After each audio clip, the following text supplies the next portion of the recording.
गाय, जिसे इंग्लिश में काऊ कहते हैं। इस वीडियो में आपको गाय के बारे में काफ़ी कुछ जानने को मिलेगा। उसकी ओरिजिनल साउंड भी सुनने को मिलेगी।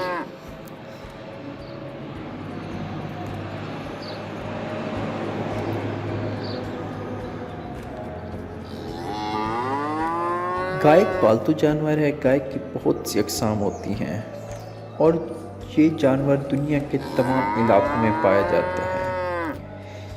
इसका दूध भी पूरी दुनिया में इस्तेमाल किया जाता है। गाय का दूध मीठा होता है। भैंस या बकरी के मुकाबले में ज़्यादा लजीज और ज़्यादा मीठा दूध होता है इसका।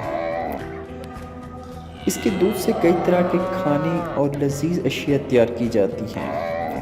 गाय का दूध बढ़ते बच्चों के लिए निहायत ही मुफीद होता है। गाय की कई नस्लें, कई रंग होते हैं। हिंदू गाय को गौ माता कहते हैं और इसे मुतबर्रक जानवर समझते हैं।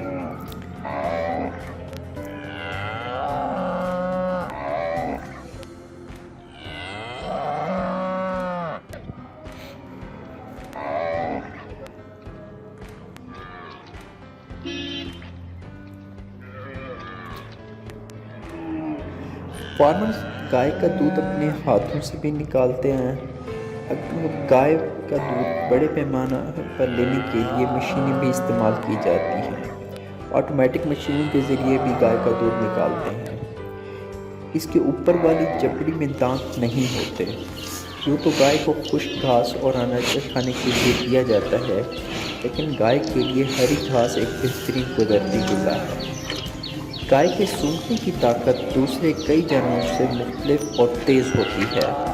गाय का गोबर हम खाद के तौर पर भी इस्तेमाल कर सकते हैं। फसलों में इसको इस्तेमाल करते हैं। कोई फसलों को फर्टिलाइज़र बढ़ाने के लिए इसको इस्तेमाल किया जाता है और कुछ लोग इसे सुखाकर इसका ईंधन के तौर पर भी इसे इस्तेमाल करते हैं।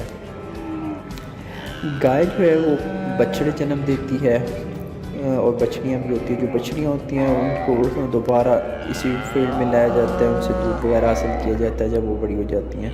और जो इनसे बछड़े होते हैं वो जब बड़े होते हैं वो बैल किसान उनके काम आते हैं। उनको खेतों में ले जाते हैं, उनसे हल का काम लेते हैं।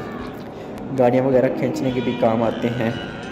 और इसके अलावा इसकी लाइफ में तो इसके फ़ायदे हैं ही हैं। और इवन कि जब ये मर जाती है तो इसकी चमड़ा भी काफ़ी मुफीद कामों में इस्तेमाल होता है। इसके चमड़े से हम जूते, जैकेट्स और लेदर की कई चीज़ें बनाते हैं। इवन इसकी हड्डियाँ भी कर्टन्स वगैरह या दूसरे चीज़ों में बनाने के काम आती हैं।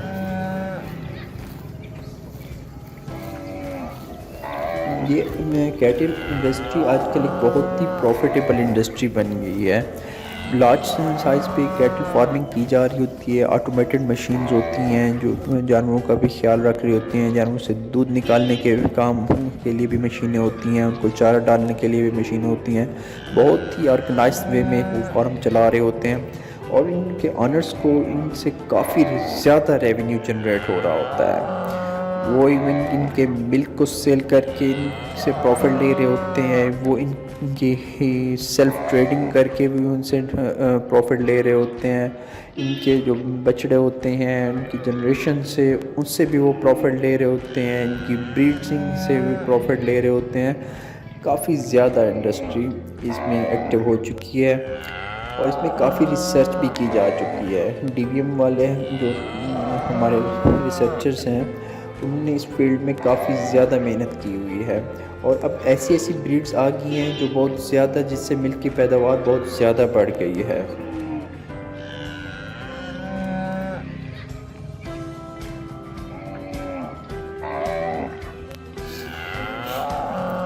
अब गाय की ओरिजिनल साउंड सुन सकते हैं। मेरी आवाज़ के पीछे आपको उनकी क्लियर साउंड सुनाई दे रही होगी।